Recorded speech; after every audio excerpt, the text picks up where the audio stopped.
Chapter 1, The Seat of Stars. Panic grips the Galactic Council when humans refuse to negotiate. The grand chamber of the Galactic Council shimmered with authority. A ring of floating thrones, suspended mid-air by gravitational anchors, circled the obsidian negotiating floor. Holographic insignias of every species flickered behind each seat. Above them, Carvana Prime, the Council's neutral host planet, turned slowly across the transparent ceiling. 78 representatives were in attendance. The 79th seat, Earth's, remained empty. Whispers moved like static. Whispers always came before panic. "She's late," hissed Chancellor Varel Tall, his ridged brows twitching. "Humans disrespect protocol." "Perhaps they fear diplomacy," replied the Alvar diplomat, his gelatinous form trembling slightly. "They fear nothing," said another. "That's what unsettles me." The council's murmurs ended as the chamber doors hissed open. She entered alone.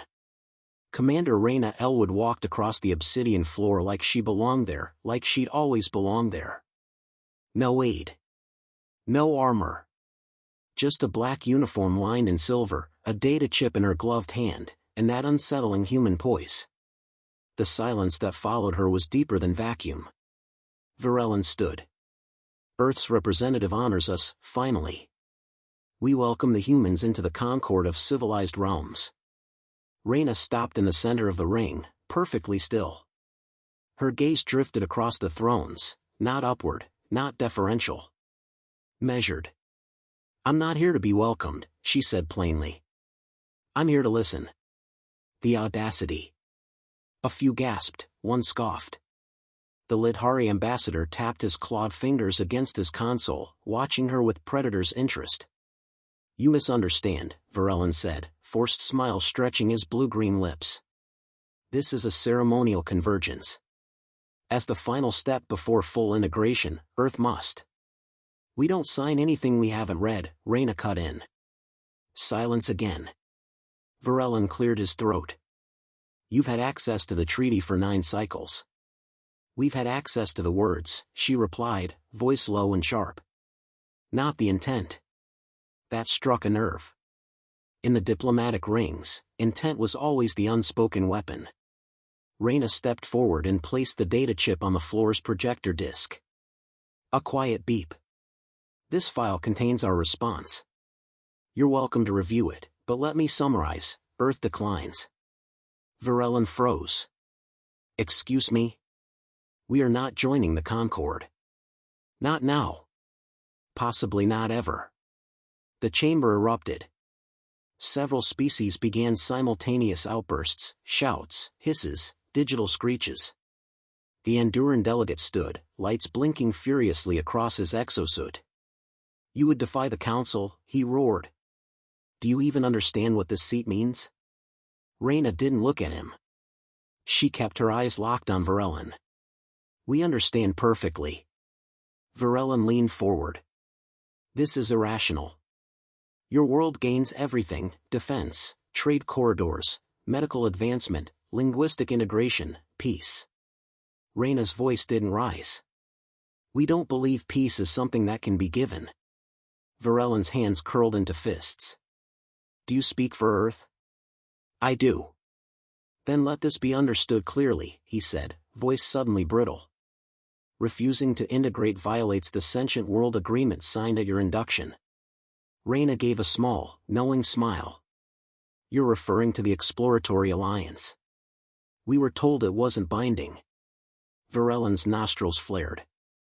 "It was always intended as your first step toward subordination," she offered. Gasps again.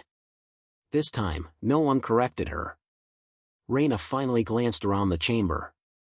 "Let's stop pretending this is about unity. You've never allowed Earth equal footing. We've been observed, assessed, analyzed like test subjects. Our innovations are concerning, our aggression primitive, our independence arrogant. You never wanted an ally, you wanted a pet you couldn't leash." Varel slammed his hand on the railing. "You will retract that statement." She didn't flinch. "You don't intimidate me." The lights dimmed slightly, whether by design or fault, no one knew. Shadows stretched long across the council's central platform, cloaking Reyna in half-light. "I came here out of courtesy," she said, voice steady. "But don't confuse courtesy for submission." The Lidhari ambassador leaned forward, his voice dry and amused. "You humans do know how to entertain." Reyna turned toward him. "We're not here to entertain. We're here to endure." The room stilled. A projection blinked to life above the chip she'd placed. Charts, timelines, intercepted communications, treaty clauses dissected line by line. The council chamber fell silent again, this time from discomfort. Each slide showed the same pattern: new species joins the council, integration promises made, technological sharing begins. Within decades, sovereignty withers. Cultures fade. Rebellions form. Entire systems become dependent on council supply chains and diplomacy. When dissent arises, sanctions. When rebellion comes, defensive action. Reyna spoke over it. "You call this unity. We call it assimilation." Varellan's voice cracked. "This is propaganda." Reyna's tone sharpened. "This is your history." "You think standing alone will protect you?" he asked. "You're one planet among thousands." Reyna's eyes narrowed. "Are we?" A flicker passed through the projection. A map now, military signatures, cloaked fleet positions, quantum beacon arrays. The data was live. "We've expanded," she said simply. Varellan finally showed what Reyna had come for: fear. The kind that slips through cracks and doesn't let go. "You came here threatening war?" "No," Reyna said. "We came to refuse a bad deal. The threat was already here. You just didn't think we'd recognize it." Varellan leaned back, stunned. "You'll regret this." "I think you already do." Reyna picked up her data chip and turned away. As she walked across the floor, the lights returned to full brightness. The silence behind her wasn't ceremonial. It was dread. Chapter 2, Terms of War, Terms of Peace. Panic grips the Galactic Council when humans refuse to negotiate. Beneath the glittering floor of the Grand Chamber, far from the ceremonial glow, the Council's war room pulsed with urgency. A sealed chamber surrounded by neural inhibitors and soundproof plating. What was said here never made it into official records. 12 Council elites sat at a round obsidian table. Varellan's face was paler than before, his tendrils tight against his jaw. "She humiliated us," snapped high-speaker Doras of the Sulantai, his voice like crushed glass. "In front of everyone." "She exposed you," murmured Ambassador Kirill of the Alarth Collective. "And your treaties." "This is irrelevant," Varellan said sharply. "We need to refocus. She cannot be allowed to destabilize the Council's authority." He tapped the embedded console. The room dimmed, and the human data file glowed above them. Page after page of exposed strategy, covert manipulations, treaty coercions, economic entrapments, all traced, cross-referenced, confirmed. Even the confidential operations were present, stripped bare. "How did they get this intel?" Kirill asked, voice tight. "They've had decades," Varellan muttered. "They listened, recorded, waited. They learned," said a quiet voice. All turned to see the elder archivist Vemra, nearly forgotten at the edge of the chamber. She tilted her scaled head. "We gave them the perfect education in what not to become." Varellan waved it off. "They've made a mistake. They'll isolate themselves." "Perhaps," Kirill said. "But isolation only matters when you're vulnerable." "Which they are," Doras spat. "One planet, several colonies, nothing more." "You sound confident," said a voice from the doorway. They turned. Reyna stood there, hands behind her back, alone again. The guards hadn't seen her come in. The door hadn't even made a sound. Varellan surged to his feet. "This is a closed session." "I know," she said coolly, stepping inside. "I was invited." "By whom?" She placed a small device on the table. It projected an authorization chip. "Signed by Counselor Tomi, now deceased." Died mysteriously last cycle, though Reyna's file hinted otherwise. She circled the table slowly. I understand this room is where the real conversations happen. Varellan's expression soured. What do you want? Reyna stopped across from him. I want to know what happens next. Doris glared. What happens next is retaliation. Reyna studied him. That would be your second mistake. And the first? Assuming we came here to join. She pulled a second chip from her coat and slid it into the console. A different map appeared, three-dimensional, multi-layered. Every line shimmered with precision. Ship placements. Orbital gates. Stealth fleets. Those are Earth's military signatures, Varellan said slowly. Reyna nodded. You're looking at our Shadow Fleet. Currently in position above Carvana Prime, just outside your sensor range. Kirill leaned forward. This is a bluff. Reyna didn't argue. She didn't raise her voice. She simply said, check your outer perimeter satellites. You'll find them non-responsive. Vemra turned to her console, fingers tapping. Seconds passed. She went still. They're silent, she whispered. Every relay on the far edge is dark. More keystrokes. Then a live feed. Dozens of human ships, sleek, black, light-absorbent, hovered in high orbit. Motionless. Armed. Watching. You're threatening war, Doris snapped. No, Reyna said. I'm reminding you we were never prey. Varellan's jaw clenched. You've sabotaged our systems. No sabotage. Just interference. Passive observation. You've done the same to us for years. Kirill looked pale. You're saying if we move against you. You won't move, she said softly. You'll freeze. You'll hesitate. Because now you're uncertain. That's all we needed. Reyna turned to leave, but paused. Earth never feared being alone. We feared being controlled. You've proven we were right. She walked out. Behind her, the chamber fractured into arguments. In the hallway, she touched her earpiece. Status? Fleet holding, came Admiral Dato's voice. No movements from Council security. We're tracking 17 target locks, all passive. Good, Reyna said. Don't fire. Let them tremble. Roger that. Trembling confirmed. She allowed herself a rare smirk. Back in the chamber, Varellan stared at the darkened table. She thinks we'll let this stand? Kirill turned to him. You don't understand. That woman didn't come to threaten. Then what did she come for?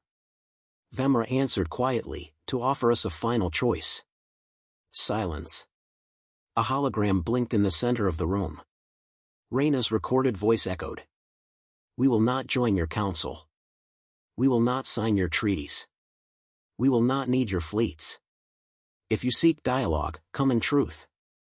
If you seek dominance, try it. But know this. Earth is not what it was.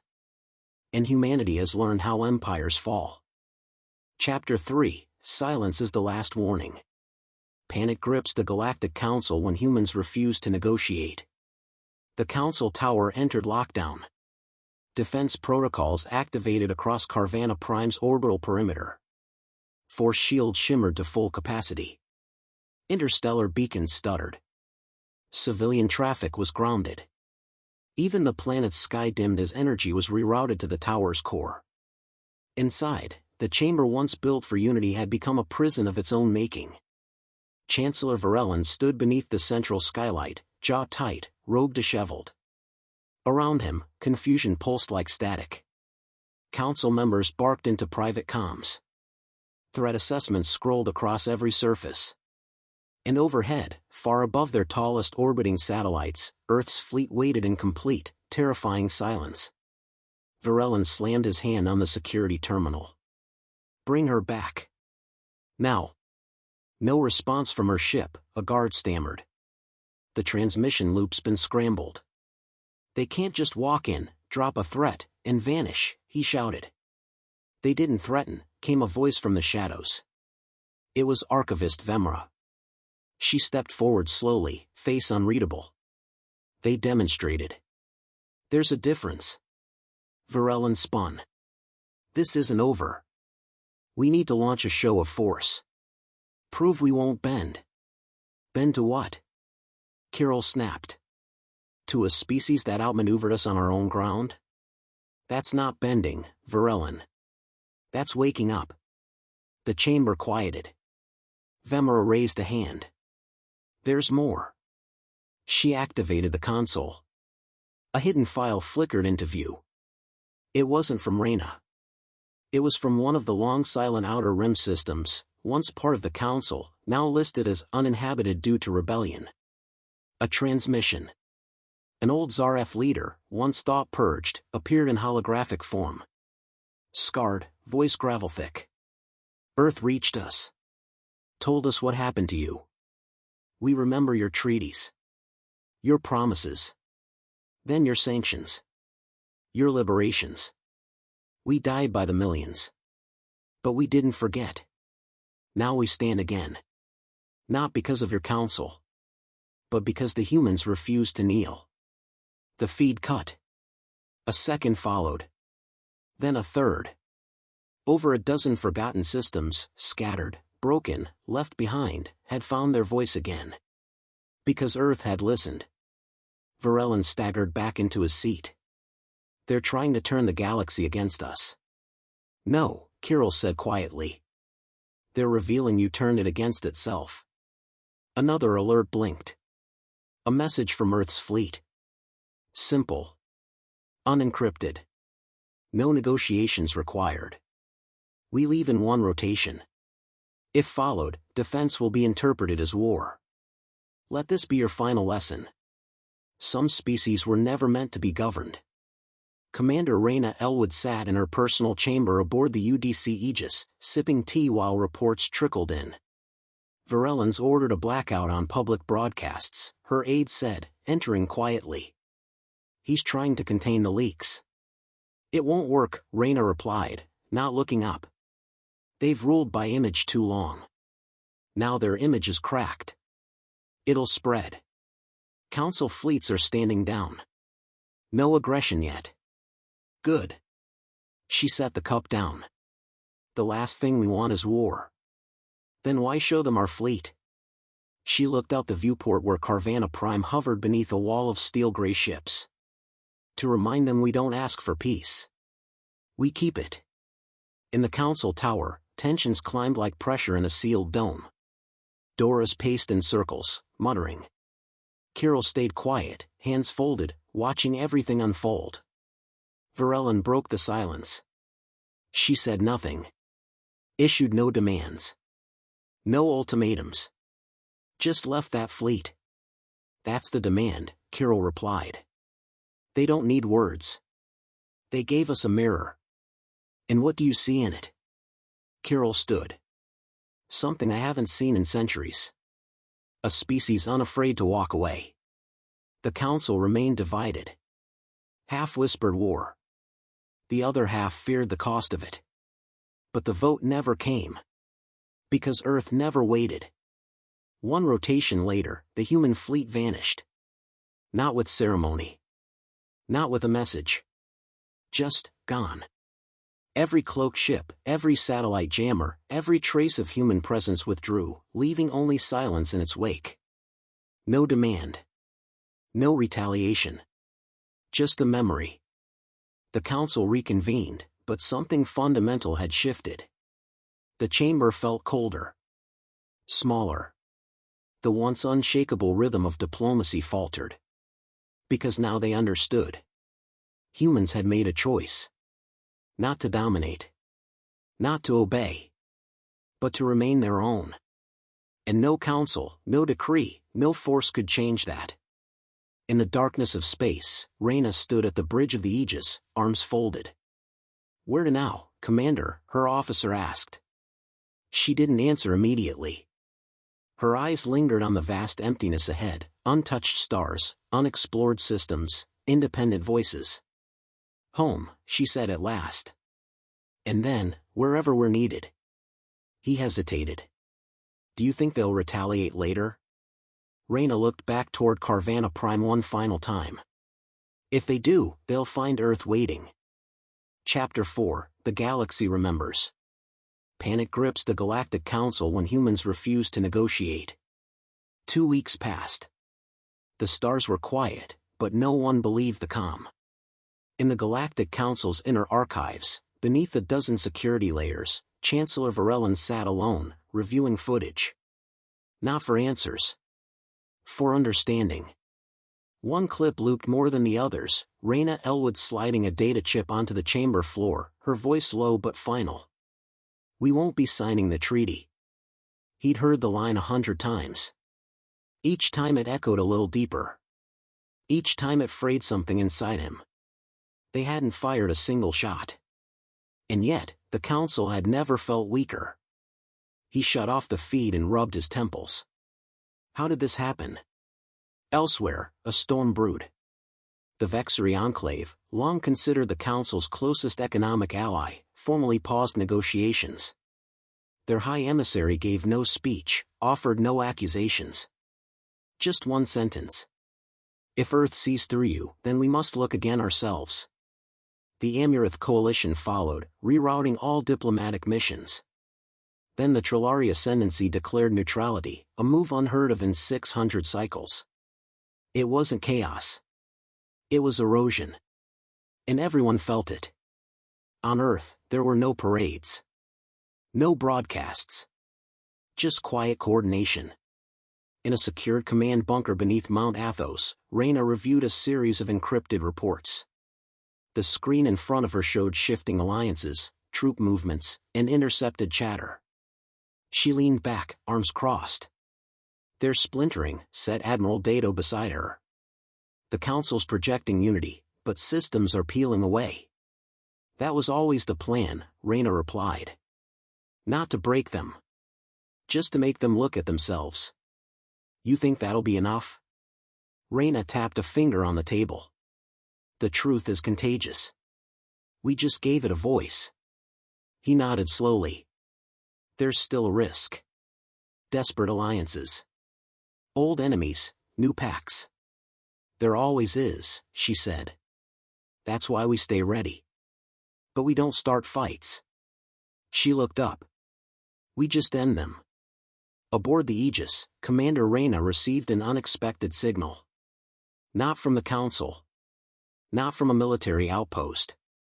From a colony listed as abandoned. She opened the feed. A cracked helmet, dusted with rust. Behind it, a woman with mismatched eyes stared into the camera. This is Kale of the Marnari Fringe. We weren't sure who'd hear this. But someone passed us your message. The Council forgot us. But we didn't forget what they did. If you ever need us, we'll answer. Reyna leaned forward. Have them routed to support ops. Give them supplies. No questions asked. The aide hesitated. We don't even know if they're armed. We don't need them armed, she said. We need them remembered. Back on Carvana Prime, whispers carried like disease. A young diplomat in the Council's lower halls asked the senior delegate quietly, is it true what they say? That the humans never aimed a weapon but made us feel surrounded? The elder paused, then nodded. That's not power. That's presence. He looked over his shoulder. And we gave it to them. The true shift came without announcements. On one of the Council's outermost worlds, a former penal mining colony, workers halted shipments. Their message was carved into the loading docks, not broadcast across systems. If Earth can say no, so can we. By the time Council fleets responded, the colony was already empty. The population had vanished into transport ships, destination unknown. None of them had weapons. Just defiance. In the Unified Defense Coalition chamber on Earth, Reyna addressed a closed meeting of Earth's Strategic Council. There's a temptation to claim victory, she began. But this isn't a war we won. It's a conversation we refuse to have on someone else's terms. She turned to the display, news of multiple Outer Rim species organizing new alliances, not tied to Earth, but inspired by its stance.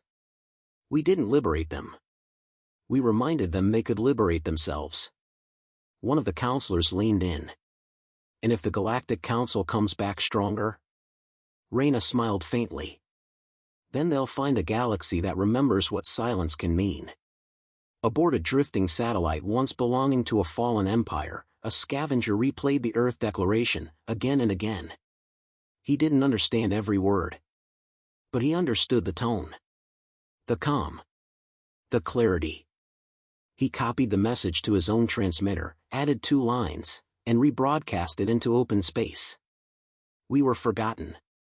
We are not anymore. In the council chamber, Chancellor Varellin received a final file from internal intelligence. It showed nothing new. Just a timestamp. A broadcast length. A map of how far Earth's message had spread in 2 standard cycles. 74 systems. And rising. He sat back, breathing slowly. They didn't come to destroy us, he whispered. No one replied. Because there was no one left in the room to hear him. On Earth, under a starlit sky above the Mediterranean cliffs, Reyna walked alone. No uniform. No protocol. Just a quiet moment to think. She paused at the overlook. Watched the horizon. Footsteps behind her. Admiral Dato. No message today, he asked. She shook her head. The message was never the file. It was the silence that followed. Dato looked out with her. And what happens now? Reyna smiled, small and sure. Now, the galaxy decides what kind of voice it wants to follow. And behind her, across the stars, countless voices stirred. Not because they were told, but because they had seen.